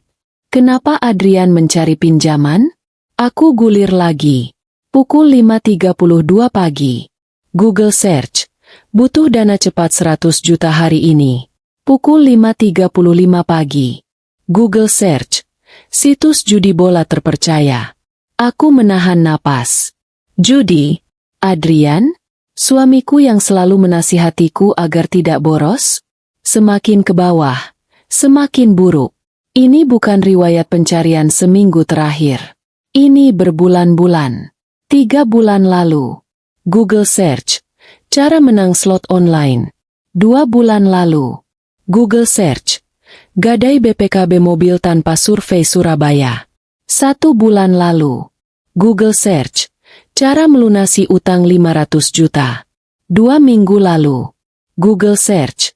Rentenir Surabaya non-bank. 1 minggu lalu. Google Search. Bahaya gagal bayar pinjaman rentenir. Tanganku gemetar hebat. Aku hampir tidak bisa memegang ponselku. Rentenir. Utang. Judi. Ini bukan Adrian yang ku kenal. Ini orang asing. Lalu aku melihat pencarian terakhir. Pencarian yang membuatnya mengambil keputusan final. 3 hari lalu. Pukul 2.17 pagi. Google Search. Cara kabur ke luar negeri tanpa terdeteksi. 3 hari lalu. Pukul 2.19 pagi. Google Search. Utang puluhan miliar apakah bisa dipidanakan? Puluhan miliar. Aku merasa mual lagi. Jumlah yang tidak bisa kupahami. Jumlah yang mustahil bisa kami bayar. Dia tidak sedang dalam masalah proyek. Dia seorang pecandu judi. Dia telah menghancurkan hidup kami. Habiskan saja. Kata-kata Farel kembali terngiang. Aku butuh konfirmasi lebih. Aku beralih dari riwayat pencarian. Aku membuka aplikasi Gmail. Masih dengan akun keluarga yang sama. Aku jarang membuka email ini. Ini biasanya untuk tagihan, pendaftaran sekolah, hal-hal sepele. Aku melihat kotak masuk. Bersek. Hanya email-email biasa. Aku melihat folder, terkirim. Bersek. Dia tidak bodoh. Lalu aku melihat folder, sampah. Jantungku serasa diremas. Ada beberapa email di sana. Email yang baru dihapus pagi ini. Dari Garuda Hitam SB.com subjek. Peringatan terakhir. Aku membukanya. Email itu diterima 2 hari lalu. Adrian. Waktu bermainmu sudah habis. Bos besar sudah tidak sabar. Senin. Kami ambil jaminan sesuai kesepakatan. Istrimu. Anakmu. Itu harganya. Jangan coba-coba lari. Kami tahu jadwal penerbanganmu. Aku tidak bisa bernapas. Jaminan. Aku dan Farel adalah jaminannya. Aku melihat email di bawahnya. Sebuah email balasan. Dari Adrian. Dari folder, sampah. Yang berarti dia mengirimnya lalu langsung menghapusnya. Aku mohon. Jen. Beri aku waktu. Aku akan ke Singapura. Aku punya rencana lain. Rencana besar. Aku akan dapat uangnya. Aku akan bayar lunas. Jangan sentuh mereka. Mereka tidak tahu apa-apa. Lalu balasan terakhir dari Garuda Hitam. Rencana? Kami tidak peduli rencanamu. Kami rugi banyak karenamu. Tapi bos masih baik hati. Baik. Kamu boleh pergi. Selesaikan bisnis MU di Singapura. Kami tidak akan mengganggumu di bandara. Anggap itu kebaikan terakhir kami. Tapi jaminan tetap harus diambil. Setelah kamu lepas landas, tim kami masuk. Kami ambil mereka. Anggap saja itu pelunasan utangmu. Impes. Jangan hubungi kami lagi. Aku membaca email itu 3 kali. 4 kali. Kata-katanya tidak mau masuk ke otakku. Impes. Pelunasan utang. Kami ambil mereka. Adrian tahu. Dia tahu mereka akan datang. Perjalanan bisnis. Itu adalah sebuah kesepakatan. Kesepakatan iblis. Dia diizinkan pergi. Dia diizinkan kabur dari utangnya yang puluhan miliar itu. Dan sebagai gantinya, dia menyerahkan kami. Dia memberikan kunci rumah kami. Dia membiarkan van hitam itu datang. Dia tahu persis apa yang akan terjadi. Habiskan saja. Itu bukan salah dengar. Itu adalah perintah yang dia setujui. Dia tidak hanya meninggalkan kami. Dia tidak hanya mengosongkan rekening kami. Dia menjual kami. Dia mengorbankan aku dan putranya sendiri untuk menyelamatkan nyawanya. Rasa dingin yang kurasakan sebelumnya bukanlah apa-apa. Ini adalah kehampaan. Lubang hitam yang menyedot semua cintaku, semua kenanganku, semua kepercayaanku selama 11 tahun. Pria yang kupeluk di bandara tadi pagi. Pria yang berjanji membelikan Farel robot. Dia telah menandatangani surat kematian kami. Aku menatap Farel yang tidur. Napasnya yang tenang adalah satu-satunya hal nyata di bilik warnet yang bau ini. Aku harus mengeluarkannya dari sini. Aku harus melindunginya dari ayahnya sendiri. Ribuan kilometer jauhnya, di sebuah kamar hotel murah di Batam, Adrian Wiratama menyeka keringat di dahinya. Dia tidak di Singapura. Dia tidak pernah berniat ke Singapura. Itu hanya tujuan palsu untuk tiketnya. Batam adalah tempat persembunyian yang sempurna. Cukup dekat untuk kabur. Cukup jauh dari para rentenir Surabaya. Dia baru saja mendarat. Dia membuang ponsel utamanya dan SIM card lamanya di toilet bandara. Sekarang dia memegang ponsel burner baru yang murah. Dia duduk di tepi tempat tidur yang Dia seharusnya merasa lega. Dia berhasil. Dia lolos. Utang puluhan miliar itu. Itu seperti kanker yang menggerogotinya selama setahun terakhir. Berawal dari iseng-iseng judi bola. Lalu slot. Lalu kalah. Lalu mencoba mengembalikan kekalahan dengan utang lebih besar. Lalu pinjaman online. Lalu rentenir. Lingkaran setan yang tak terputus. Dia kehilangan proyek. Dia memalsukan laporan keuangan. Dia mencuri dari dana perusahaan. Dan akhirnya, dia menjadikan keluarganya sebagai jaminan.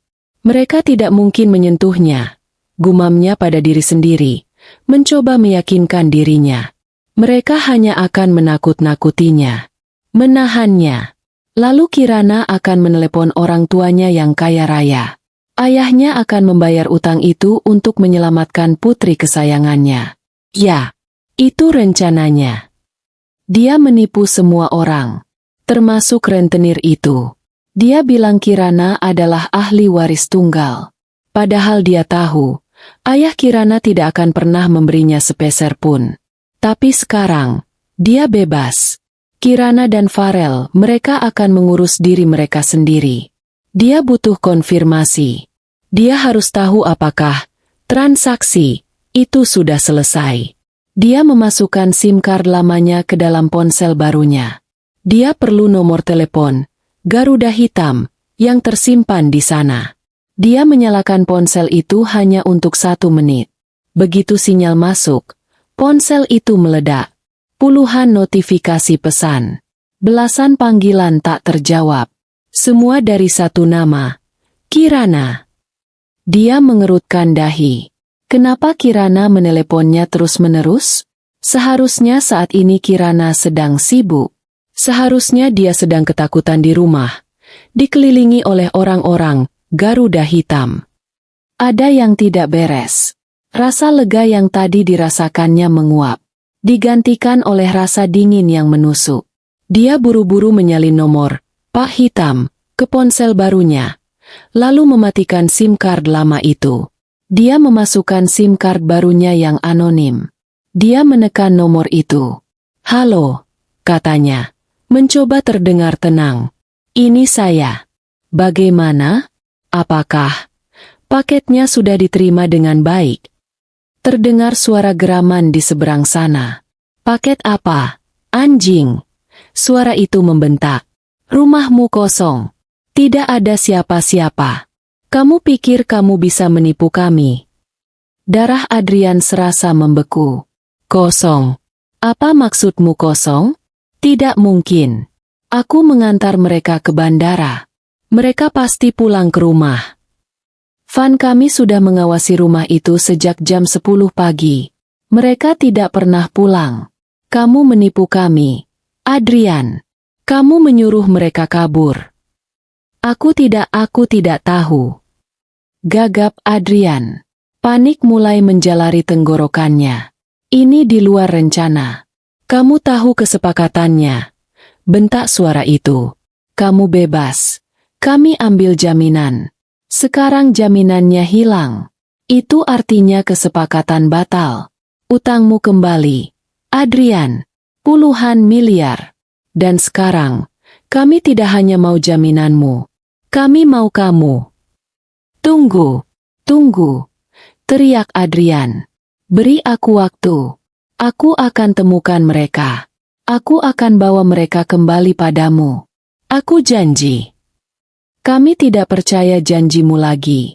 Tapi bos besar bilang dia memberimu 24 jam. Temukan istri dan anakmu, serahkan pada kami. Kalau tidak di Batam, di Singapura, atau di lubang tikus manapun kamu bersembunyi, kami akan temukan kamu. Dan kami akan menghabisimu." Klik. Telepon ditutup. Adrian menatap ponsel di tangannya. Dia gemetar. Tapi bukan karena takut. Dia gemetar karena amarah. Kirana. Entah bagaimana. Dia tahu. Kirananya yang polos. Kirananya yang penurut. Dia telah menghancurkan satu-satunya jalan keluar baginya. Dia telah mengacaukan segalanya. Karena Kirana kabur, sekarang dia yang diburu. Para rentenir itu tidak main-main. Mereka akan menemukannya. Mereka akan menyiksanya. Dia tidak punya pilihan. Dia harus menemukan Kirana lebih dulu. Dia harus menyeret Kirana dan Farel kembali. Dia harus menyerahkan mereka kepada para penagih utang itu untuk menyelamatkan kulitnya sendiri. Topeng, suami sempurna, yang telah dia pakai selama 11 tahun luruh seketika. Yang tersisa hanyalah seorang pengecut yang putus asa. Seekor tikus yang terpojok. Dan tikus yang terpojok akan melakukan apa saja untuk bertahan hidup.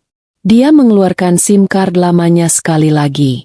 Dia melihat log panggilan. Kirana baru saja mencoba meneleponnya lagi 1 menit yang lalu. Dia masih menggunakan nomor yang sama. Bodoh. Kirana bodoh. Dia menekan tombol panggil. Di bilik warnet yang pengap, ponsel Kirana bergetar di tangannya. Dia menatap layar itu. Adrian, suami. Setelah semua yang baru saja dia baca, email-email itu, riwayat pencarian itu, pria yang baru saja menjualnya sebagai pelunasan utang sekarang meneleponnya. Amarah yang dingin memberinya kekuatan. Dia menekan tombol hijau. Dia tidak berkata apa-apa. Dia hanya mendengarkan. Kirana. Suara itu. Suara yang sama yang membisikkan kata cinta di telinganya. Sekarang terdengar panik. "Ote, Kirana? Ya Tuhan, sayang, kamu di mana? Aku telepon dari tadi tidak bisa. Aku khawatir sekali. Ponselku bermasalah." Dia memainkan perannya. Dia masih memainkan peran sebagai suami yang peduli. Kirana merasa ingin muntah. "Kamu di mana?" bisik Kirana. Suaranya serak. "Masih di Singapura. Ini baru mendarat. Baru bisa nyalakan ponsel." "Tunggu. Suaramu kenapa? Kamu baik-baik saja? Farel mana? Kalian di rumah, kan?" Dusta. Dusta di atas dusta.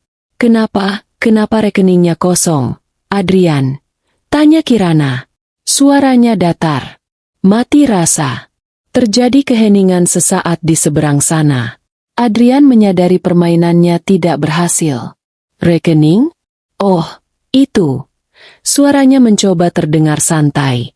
Ya ampun, kamu pasti kaget.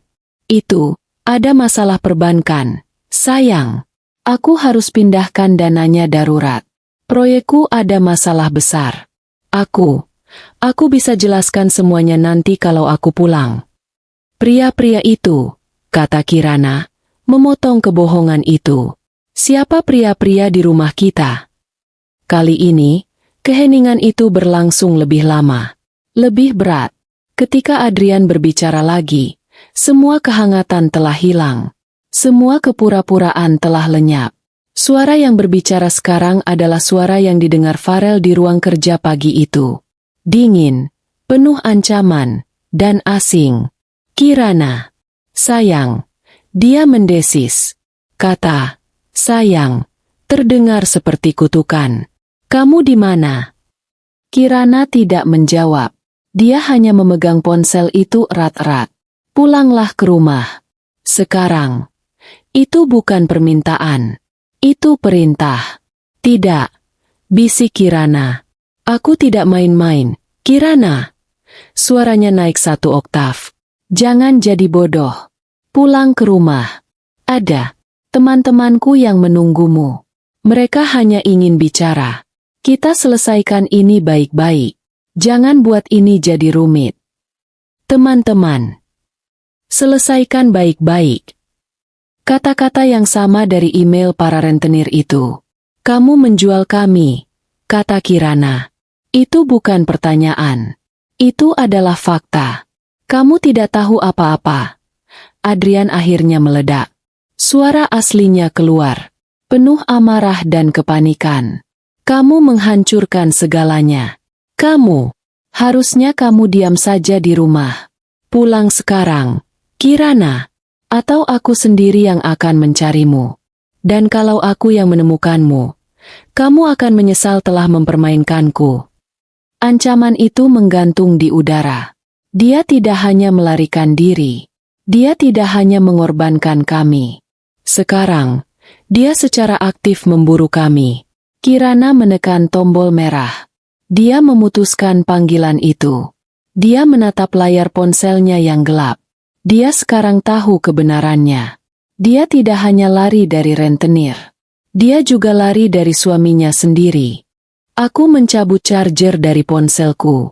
Baterai sudah terisi hingga 60%. Cukup untuk sekarang. Suara Adrian, yang tiba-tiba berubah dingin dan mengancam, masih bergema di telingaku. Topengnya telah lepas. Dia tidak akan membiarkan kami. Dia akan mencari kami. Dan dia punya lebih banyak sumber daya daripada aku.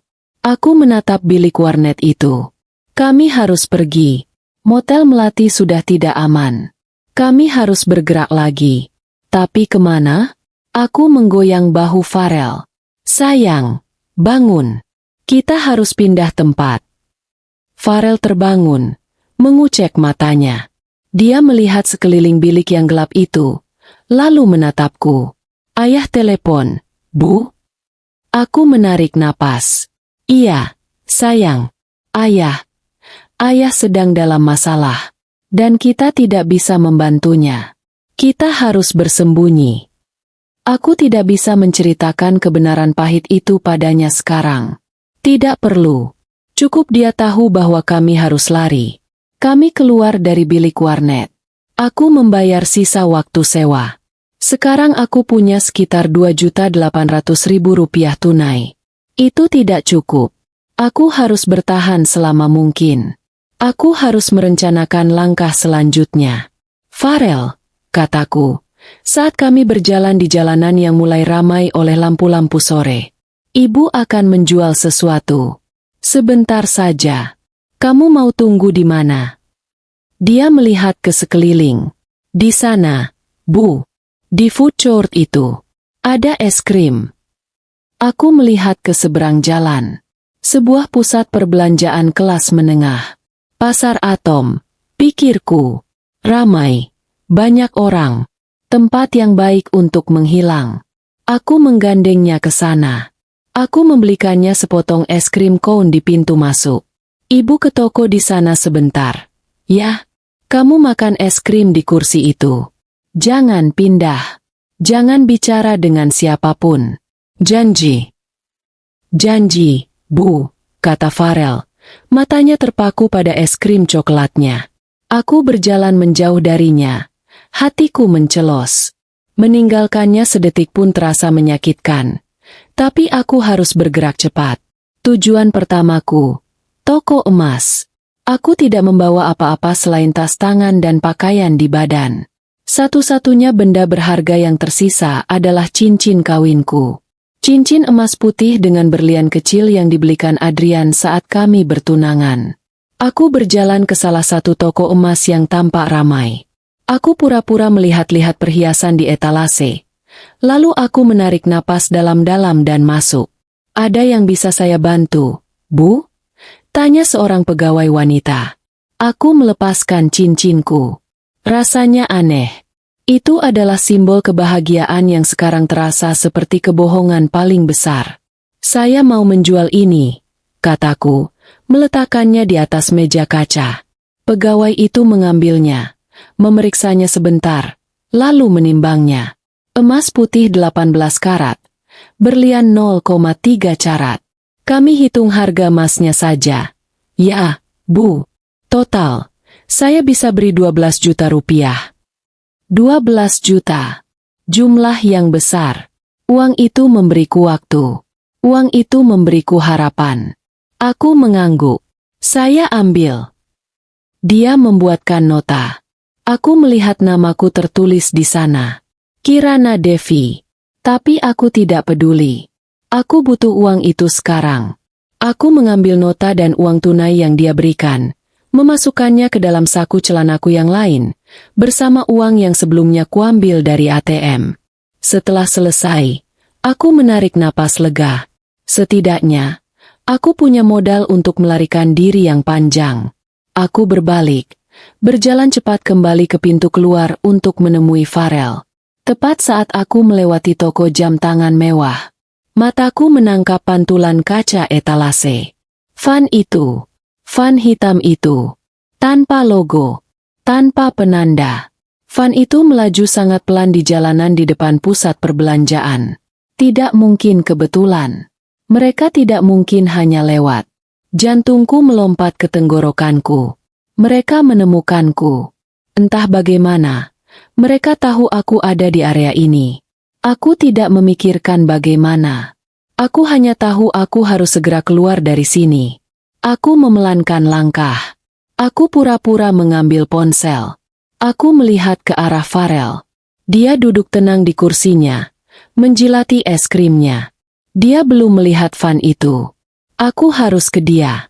Aku berjalan dengan santai. Mencoba tidak terlihat panik. Setiap langkah terasa seperti berjarak 1 kilometer.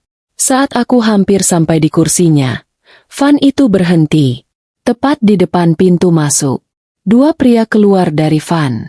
Pria-pria yang sama. Besar, berwajah keras, mengenakan kaos oblong ketat. Satu dari mereka melihat ke sekeliling. Matanya menyapu keramaian. Lalu matanya tertuju padaku. Tatapannya terpaku. Dia tidak bereaksi. Dia hanya menatap. Dan saat itulah aku tahu. Mereka pasti melihatku masuk toko emas. Atau mereka melacak sinyal ponselku. Aku lupa mematikan ponselku setelah telepon Adrian. Itu kesalahanku. Wajah pria itu tidak menunjukkan emosi. Tapi matanya mengatakan segalanya. Aku tidak punya waktu. Aku berbalik cepat. Aku tidak menuju ke pintu keluar. Aku lari. Farel, teriakku. Aku meraih tangannya, menariknya dari kursi. Es krimnya jatuh ke lantai. Lari. Sayang. Lari. Kami berlari ke tengah kerumunan. Aku berlari masuk lebih dalam ke lorong-lorong pasar Atom. Lorong-lorong sempit dengan toko-toko kecil yang berdesakan. Lorong-lorong yang biasanya kuhindari karena terlalu padat. Sekarang, Keramaian itu adalah penyelamatku. Ibu, ada apa? Teriak Farel, tersandung karena kaget. Jangan lihat ke belakang. Lari. Kita sedang main kejar-kejaran. Aku berbohong padanya, tapi aku harus membuatnya bergerak. Di belakang kami, aku mendengar teriakan. Hei, berhenti. Suara itu keras. Suara pria itu. Aku menarik Farel belok ke lorong penjual kain. Lorong itu dipenuhi tumpukan kain tinggi yang menjulang. Aku harus menghilang. Kami berlari, menabrak beberapa orang yang berteriak marah. Aku hanya bisa bergumam, maaf, maaf, tanpa henti. Aku melihat pintu keluar samping, menuju area parkiran mobil outdoor. Ke sana, Rel, cepat. Kami menerobos keramaian dan berhasil keluar ke area parkir. Udara sore hari yang hangat menyambut kami. Aku melihat mobilku. Mobil yang kuparkir kemarin pagi di bandara. Sekarang ada di sini. Mereka tidak hanya melacakku. Mereka melacak mobilku dari bandara, memindahkannya ke sini untuk menjebakku, dan menungguku kembali ke sana. Mereka tahu aku pasti akan kembali ke mobilku. Mereka sudah merencanakannya. Tapi mereka tidak tahu aku menjual cincin kawin. Farel, kita harus naik mobil, kataku, terengah-engah. Kami masuk ke dalam mobil, ke kursi pengemudi dan penumpang depan. Aku buru-buru menyalakan mesin. Tanganku gemetar. Aku kesulitan memasukkan kunci ke lubang kunci. From. Mesin menyala. Aku memasukkan gigi mundur. Di kaca spion, aku melihat mereka. Dua pria itu keluar dari pusat perbelanjaan. Mata mereka tertuju pada mobilku. Sial. Umpatku. Aku belum pernah mengumpat di depan Farel. Aku tancap gas. Mobil itu melaju mundur dengan cepat. Hampir menabrak sebuah sepeda motor. Aku membanting setir ke kanan, keluar dari tempat parkir itu, dan langsung ke jalan raya. Terjadi kejar-kejaran di jalanan padat Surabaya. Van hitam itu, yang pasti dikendarai oleh pria ketiga yang kutinggalkan di sana, langsung mengikuti. Aku melaju dengan kencang, menembus lampu merah yang baru saja berganti kuning. Klakson mobil lain berteriak marah di belakangku. Ibu, pelan-pelan, teriak Farel. Dia memegang sabuk pengamannya erat-erat. Ibu tidak bisa, sayang. Mereka mengejar kita. Aku harus berpikir. Aku tidak bisa melawan kecepatan mereka di jalan besar. Van itu lebih besar, lebih bertenaga. Aku harus kembali ke jalanan kecil. Aku ingat jalan-jalan tikus. Jalan-jalan sempit di belakang area pasar Atom. Jalanan yang digunakan para pedagang untuk memuat barang. Jalanan yang Google Maps pun tidak bisa memetakannya dengan baik. Aku membanting setir ke kiri, memotong jalur, dan masuk ke sebuah gang sempit di samping toko bangunan. Mobilku berderit saat ban mobilku menghantam lubang jalan. Di kaca spion, van hitam itu mengikutiku. Mereka tidak gentar. Gang itu semakin sempit. Kanan dan kiri dipenuhi tumpukan kardus dan gerobak. Aku harus melaju perlahan. Masuk, masuk. Teriakku pada diriku sendiri. Aku melihat sebuah jalan kecil lagi, lebih sempit. Ini pasti jalan tikus ke area bongkar muat pasar. Aku membanting setir ke kanan lagi. Van hitam itu mencoba mengikutiku, tapi ukurannya terlalu besar. Bagian depan van itu menghantam tumpukan kardus, menyebabkan tumpukan itu berhamburan. Itu memperlambat mereka. Aku mendapat waktu beberapa detik. Aku melaju terus. Jalan itu membawa kami kembali ke area pasar Atom yang lain. Di sini, suasananya adalah pasar tradisional. Orang-orang berjalan kaki, becak, sepeda motor, tumpukan sayuran. Ini adalah kekacauan. Aku memelankan mobilku. Van itu pasti akan kesulitan masuk ke sini. Aku melihat ke depan.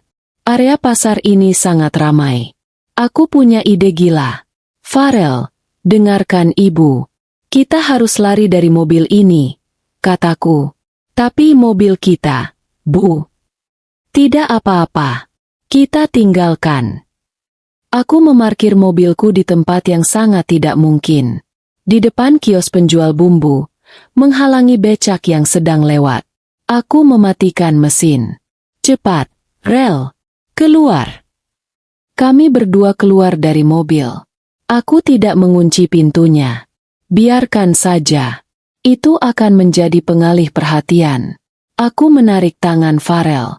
Kami lari masuk ke dalam lorong pasar yang penuh dengan keramaian orang. Aku menabrak seorang ibu yang menggendong belanjaannya. "Hei, mobilmu di sana!" teriak seorang pria. Aku tidak peduli. Aku terus berlari. Aku tahu, di keramaian seperti ini, pria-pria besar dari van itu akan kesulitan mengejarku. Mereka akan mudah dikenali.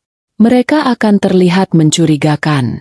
Aku menarik Farel masuk ke kerumunan yang semakin padat. Aku harus menembus pasar. Aku harus keluar dari sisi lain, ke jalan yang tidak diketahui van itu. Kami berlari dan berjalan cepat, melewati lapak ikan, lapak daging. Baunya menusuk hidung. 5 menit kemudian, kami keluar dari pasar, di jalan yang berbeda. Di sini, ada bus kota, angkutan umum yang berdesakan.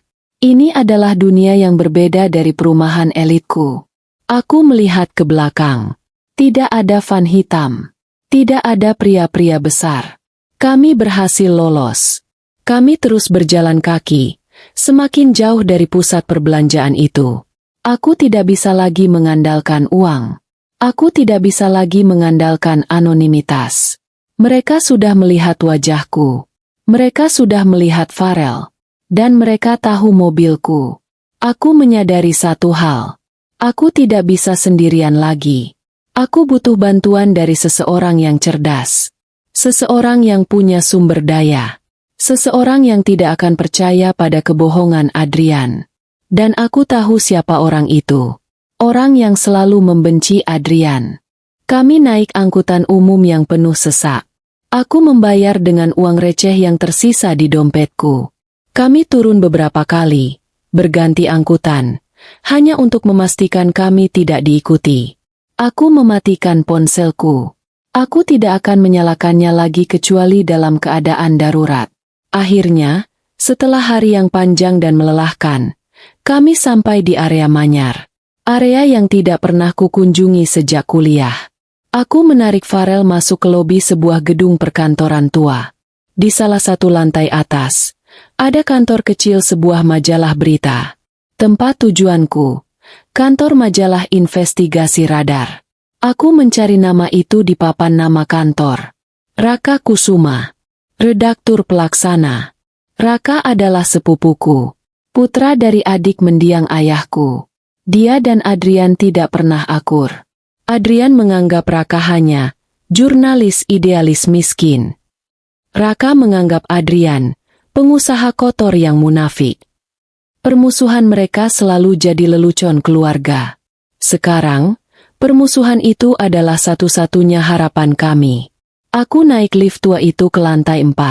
Pintu lift terbuka ke lorong yang sepi. Aku melihat papan nama kayu di ujung lorong. Radar. Aku mengetuk pintu. Seorang wanita paruh baya, yang kukenali sebagai sekretaris Raka, membuka pintu. Matanya membelalak saat melihatku. Kirana? Ya ampun. Apa yang kamu lakukan di sini? Kamu tidak menelepon dulu. Santi. Raka ada? Tanyaku. Suaraku nyaris berbisik. Ada. Dia di dalam. Aku tidak menunggu. Aku menarik Farel, menerobos masuk ruangan yang dipenuhi tumpukan kertas, buku-buku tebal, dan bau kopi basi. Raka duduk di mejanya. Dia mendongak dari layar komputernya. Usianya 36 tahun. Dia selalu tampak berantakan dengan kaos oblong lusuh dan kacamata tebal. Kirana? Ya ampun. Ada apa?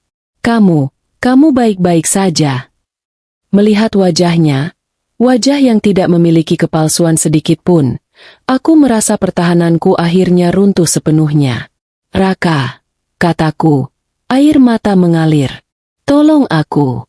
Adrian menjual kami. Aku tidak bertele-tele. Aku menceritakan semuanya dalam waktu 5 menit. Bisikan Farel. Van hitam. Rekening nol. Panggilan telepon Adrian. Ancaman para rentenir. Pengejaran di pasar atom. Raka tidak menyela. Dia tidak skeptis. Dia hanya mendengarkan. Dia melihat kemarahan, ketakutan, dan keputusasaan di mataku. Ketika aku selesai, keheningan menyelimuti ruangan. Raka menyandarkan punggungnya di kursi. Dia menatapku lama sekali. Lalu dia tersenyum. Bukan senyum ramah, tapi senyum yang dingin. Aku tahu pria itu brengsek, katanya. Suaranya tenang, tapi ada kebencian yang mendalam di dalamnya. Aku sudah bilang padamu 10 tahun lalu. Tapi kamu bilang aku cemburu. Aku salah, kataku. Air mata menetes. Aku salah. Raka, tolong aku. Aku tidak punya siapa-siapa lagi. Kamu datang ke tempat yang tepat. Katanya, aku tidak bisa melindungi kamu secara fisik, Kir. Tapi aku jurnalis. Aku bisa melindungi kamu dengan informasi. Dia berbalik ke komputernya. Duduk. Farel, kamu mau minum? Farel mengangguk. Santi, sekretarisnya, yang ternyata sangat loyal, langsung membawakan Farel susu kotak dan biskuit. Raka mulai mengetik. Dia tidak mencari data pribadi. Dia mencari data kriminal. Adrian Wiratama. Nama. Arsitek. Dia punya proyek besar dari pemerintah 3 tahun lalu. Tapi aku pernah dengar desas-desus. Dia suka bergaul dengan orang-orang yang salah. Raka menggunakan keahliannya. Dia tidak butuh berjam-jam. Dia punya sumber. Dia punya jaringan. 10 menit kemudian, dia mendesis. Wow, utang yang gila. Lebih dari yang kukira. Dia benar-benar terjerat judi online. Bukan puluhan miliar. Hampir 50 miliar. Dia berutang pada sindikat yang sangat besar. Kirana. Bukan rentenir ecek-ecek. Mereka juga terlibat penyelundupan dan pencucian uang. Lalu kenapa mereka melepaskannya? Raka menunjuk layar komputernya. Ini yang aneh. Utang sebesar ini tidak bisa dilunasi dengan jaminan rumah. Apalagi istri dan anak. Mereka akan menyiksa Adrian sampai mati. Tapi Adrian bilang dia punya rencana besar. Dia bilang dia akan dapat uangnya. Itu yang kubaca di email. Uang apa? Raka berpikir keras. Proyeknya sedang mandek. Semua asetnya di Surabaya sudah ia hipotekan atau ia jual. 50 miliar. Itu jumlah yang hanya bisa didapat dari, ya ampun. Raka tiba-tiba membeku. Matanya yang tertutup kacamata menatap lurus ke depan. Aku butuh satu hal lagi, katanya. Dia mengetik sesuatu. Google search. Polis asuransi jiwa besar untuk suami istri. Lalu dia mencari data yang lebih spesifik. Dia mencari informasi dari sumber rahasianya. 5 menit kemudian, Raka berbalik. Wajahnya pucat. Dia tidak lagi terlihat marah. Dia terlihat terkejut. Farel benar. Bisik Raka. Benar apa? Tanyaku. Jantungku berdebar. Bisikan itu. Farel salah dengar kata-katanya. Kir. Bukan. Habiskan saja. Tapi. Asuransikan saja. Aku mengernyit. Asuransikan. Adrian mengambil polis asuransi jiwa besar atas namamu. Polis yang sangat besar. Kirana. Senilai 60 miliar rupiah. Penerima manfaat tunggalnya Adrian. Aku tidak mengerti. Dia tidak bisa mendapatkan 60 miliar tunai. Dia tidak punya aset. Tapi kalau kamu mati, kata Raka, mengucapkan kata itu dengan hati-hati. Dia bisa mengklaim polis itu. Itu lebih dari cukup untuk melunasi utangnya yang 50 miliar. Dan dia masih punya sisa 10 miliar untuk hidup baru. Seluruh ruangan itu berputar. Tidak mungkin, bisikku. Dia tidak mungkin. Ya, mungkin. Raka memotongku dengan suara tajam. Itulah rencana besarnya. Perjalanan bisnis. Itu bukan pelarian. Itu adalah alibi yang sempurna. Dia akan berada di luar negeri. Seolah-olah dia tidak bersalah. Para rentenir itu tidak disuruh mengambilmu sebagai jaminan, Kirana. Mereka disuruh untuk menghabisimu dalam sebuah kecelakaan atau penculikan yang gagal. Itu cara mereka menagih utang. Utang yang dibayar dengan darahmu. Aku tidak bisa merasakan apa-apa. Aku hancur. Dia tidak hanya meninggalkanku. Dia merencanakan pembunuhanku. Adrian tidak hanya ingin menyelamatkan dirinya. Dia ingin mendapatkan uang dariku. Aku menatap Farel yang sedang tertidur dengan tenang di sofa, dengan remah-remah biskuit di pipinya. Putra yang baru saja dijual oleh ayahnya sendiri. Kita harus melakukan sesuatu, kataku. Suaraku kembali. Sekarang bukan lagi ketakutan. Ini adalah tekad. Aku tidak akan membiarkan dia menang. Kita tidak boleh panik. Kita punya informasi sekarang. Kita punya kekuatan, kata Raka. Dia mengambil napas dalam-dalam. Adrian berpikir dia pintar. Dia pikir dia sudah aman. Tapi pria seperti Adrian selalu punya satu celah. Dia selalu punya satu hal yang dia takuti akan hilang. Apa? Uang, jawab Raka dengan senyum licik. Bukan uang di bank, tapi harta yang tidak bisa dilacak. Aset ilegal, KIR, sertifikat kepemilikan, saham-saham perusahaan fiktif. Dia tidak akan lari ke Singapura tanpa menyembunyikan harta ini dulu. Di mana dia menyembunyikannya? Pria sepertinya suka drama. Dan aman. Dia pasti punya safe deposit box, SDB, di bank lama. Yang dia pikir aman. Aku ingat. Dia pernah membawaku ke bank BNI yang lama, di Jalan Darmo. Dia bilang itu untuk menyimpan surat-surat warisan orang tuanya. Itu hanya tipuan, kan? Tipuan yang sempurna. Raka menyeringai. Dan dia pasti akan membawa kuncinya kemanapun dia pergi. Itu satu-satunya hal yang akan membuatnya kembali ke Surabaya. Raka menatapku. Matanya berkilat. Kita punya umpan, Kirana. Kita tahu dia sangat ingin melindungi aset ilegalnya itu. Kita akan membuatnya kembali ke Surabaya. Dan kita akan menjebaknya. Rencana itu disusun dengan cepat dan teliti di tengah tumpukan koran dan kopi basi di kantor radar. Raka sangat mahir dalam hal ini. Dia sudah sering menyusun jebakan untuk narasumber korup. Bedanya, kali ini yang dijebak adalah keluargaku sendiri. Kita harus membuatnya percaya bahwa kamu memegang kendali penuh atas satu-satunya hal yang bisa menjebloskannya ke penjara.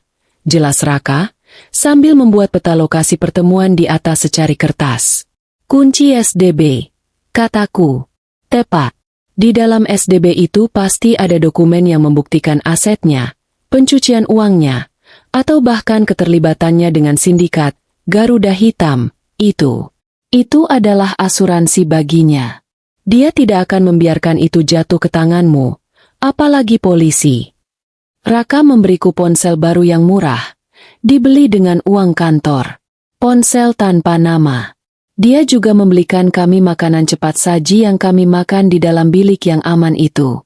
Farel sudah tertidur pulas lagi, kelelahan setelah hari yang panjang dan menakutkan. Kamu harus mengirim pesan dari sini, kata Raka. Dia harus berpikir kamu masih di Surabaya, tapi sangat panik. Dia harus berpikir kamu siap melakukan apa saja. Aku mengambil ponsel baru itu. Aku menarik napas dalam-dalam. Aku harus menjadi orang lain.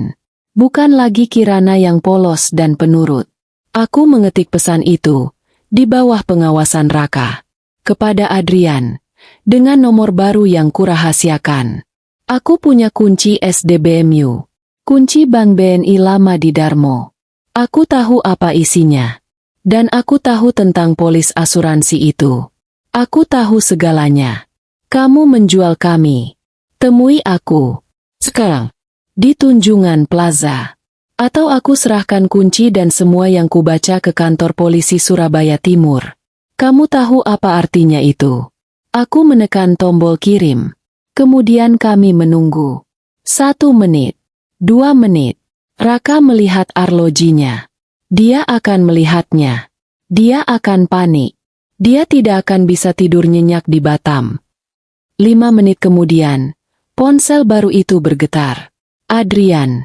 Kirana. Kamu gila. Kamu tidak tahu apa yang kamu lakukan. Itu bukan kunciku. Itu kunci warisan orang tuaku. Kamu mau menghancurkan masa depan Farel? Kirana. Warisan? Jangan bercanda. Aku tahu itu berisi kejahatanmu. Aku tidak menghancurkan masa depan Farel. Kamu yang melakukannya. Adrian. Baik. Baik. Kamu menang. Di mana kita bertemu? Jangan coba-coba jebak aku. Kalau ada polisi di sana, aku akan pastikan hidupmu dan Farel berakhir hari ini juga. Kirana. Tunjungan Plaza. Food Court. Malam ini. Jam 8 malam. Jangan bawa siapa-siapa. Hanya kamu. Bawa tiket pesawatmu kembali. Aku mau kamu kembali dan menjelaskan semuanya. Dan jangan sentuh kami. Aku akan serahkan kunci itu ke polisi kalau kamu terlambat 5 menit. Pesan itu dikirim pada pukul 7 malam. Kami punya waktu 1 jam. Raka tersenyum dingin. Dia kembali. Tidak mungkin dia meninggalkan asetnya. Ini berhasil. Lalu apa rencana selanjutnya? Dia pasti akan membawa anak buahnya. Kataku, tentu saja dia bawa. Dia pengecut. Tapi kita akan membawa lebih banyak. Aku sudah telepon orang-orangku. Bukan hanya polisi. Aku juga memanggil tim Garuda Hitam, itu. Mataku membelalak. Kamu gila? Kamu memanggil mereka? Mereka ingin membunuhku. Dengar, Kir. Kita tidak bisa mengandalkan polisi sendirian. Polisi hanya akan menangkap Adrian karena penipuan atau ancaman. Tapi, Garuda Hitam, itu mereka akan datang untuk Adrian. Mereka akan berpikir Adrian memanggil mereka ke sana untuk bernegosiasi. Itu akan menjadi kekacauan total. Dan di tengah kekacauan, polisi bisa menangkap mereka semua, termasuk Adrian, karena kasus yang jauh lebih besar. Raka sudah menelepon kepala tim liputan kriminalnya. Dia memberitahu polisi bahwa dia punya informasi tentang sindikat judi dan pencucian uang yang akan bertransaksi di Tunjungan Plaza Food Court, dan dia memberitahu detail van hitam itu. Polisi setuju untuk mengirim tim pengintai. Raka kemudian mengirim pesan dari nomor telepon yang berbeda, menyamar sebagai Adrian, kepada salah satu kontak, Garuda Hitam, yang ia temukan dari email Adrian di tong sampah. Kepada Pak Hitam, disamarkan, aku ada di Surabaya. Jam 8 malam. Tunjungan Plaza Food Court. Aku akan menyerahkan istrimu. Dia punya kunci aset-aset yang bisa melunasi utangku. Aku akan melunasinya. Datanglah. Ini akan jadi pertunjukan sirkus. Kir, Adrian, para rentenir, polisi, dan kita. Tapi kamu harus menjadi bintangnya, kata Raka. Aku harus pergi sendiri, tanyaku. Kamu adalah umpan. Aku akan menunggumu di dekat sana, di kedai kopi di lantai bawah, bersama Farel. Aku akan merekam semuanya dari jarak aman. Kamu hanya perlu satu hal, membuat Adrian mengakui kejahatannya di depan kamera ponselku. Itu bukti yang kita butuhkan untuk pengadilan. Aku mengangguk. Aku mencium Farel yang masih tertidur. Aku memberinya sebuah kartu dari dompetku. Sebuah kartu ATM kosong. Kalau ada apa-apa, berikan ini kepada pamanmu, Raka. Aku beranjak. Aku mengenakan jaket hoodie Raka yang kebesaran. Aku menyembunyikan ponsel Raka di balik kerudung jaketku, di saku depannya. Voice recorder dan kamera sudah menyala. Aku tiba di Tunjungan Plaza 15 menit sebelum jam 8 malam. Pusat perbelanjaan itu ramai. Aku naik eskalator ke food court di lantai atas. Aku memilih meja di sudut, yang menghadap ke pintu masuk utama food court. Di sana aku bisa melihat siapa saja yang datang. Aku duduk sendiri. Di sekelilingku, orang-orang makan, tertawa, dan bergosip. Kehidupan yang normal. Jauh dari perangkap kematian yang kurancang. Tepat jam 8 malam. Adrian datang. Dia tidak memakai kemeja polonya yang rapi. Dia mengenakan jaket denim dan topi baseball yang ditarik ke bawah. Dia tampak panik, tapi matanya dingin. Dia terlihat seperti buronan. Dia berjalan cepat ke mejaku. "Mana kuncinya, Kirana?" desisnya. Dia tidak menyapa. Dia tidak bertanya kabarku. Dia langsung pada intinya. Aku menatapnya. Wajahnya yang familiar itu, kini terlihat seperti topeng yang berdarah. "Kamu sudah tahu semuanya, kan?" tanyaku, suaraku tenang. Itu membuat Adrian semakin gelisah. "Aku tidak tahu apa-apa. Aku hanya mau kunci itu. Itu bukan milikmu, Kirana. Kamu tidak berhak mengambilnya." "Tidak berhak? Aku tidak berhak? Aku yang tidak berhak, Adrian? Setelah kamu menjualku ke para pembunuh bayaran itu? Setelah kamu meninggalkan putramu sendiri?" Wajah Adrian menjadi pucat.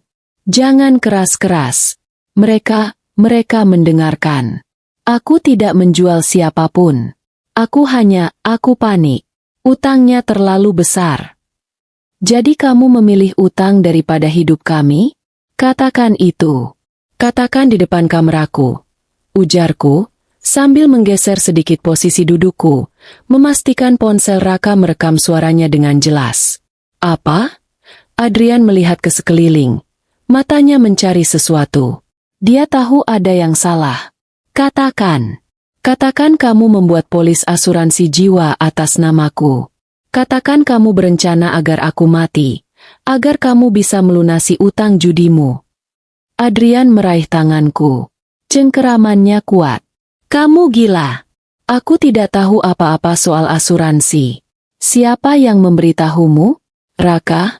Si jurnalis sampah itu." Saat Adrian menyebut Raka, aku melihat gerakan di belakangnya. Di pintu masuk food court, dua pria besar muncul. Tidak, bukan dua. Ada 4. Mereka semua mengenakan jaket hitam. Dan mereka melihat ke sekeliling. "Kirana, kita harus pergi," kata Adrian. Paniknya memuncak. Dia melihat para pria itu. Dia tahu mereka bukan anak buahnya. Mereka adalah Garuda Hitam. "Terlambat," bisikku. Pria-pria itu melihat Adrian. Mereka melihatku. Salah satu dari mereka mengangguk dan berjalan cepat ke arah kami. Adrian tahu dia dijebak. Dia melepaskan tanganku. Wajahnya memerah. "Kamu menjebakku, dasar jalang." "Kamu yang menjebak dirimu sendiri," balasku. Pria dari Garuda Hitam itu tiba di meja kami. Wajahnya tanpa ekspresi. "Adrian Wiratama, bos menyuruh kami menjemputmu. Dan kunci itu." Aku tidak punya kunci. Dia yang punya." Adrian menunjukku. "Ambil dia. Dia jaminan kalian." Kamu jaminan kami sekarang," kata pria itu dingin. Dia meraih lengan Adrian. Adrian melawan. "Lepas.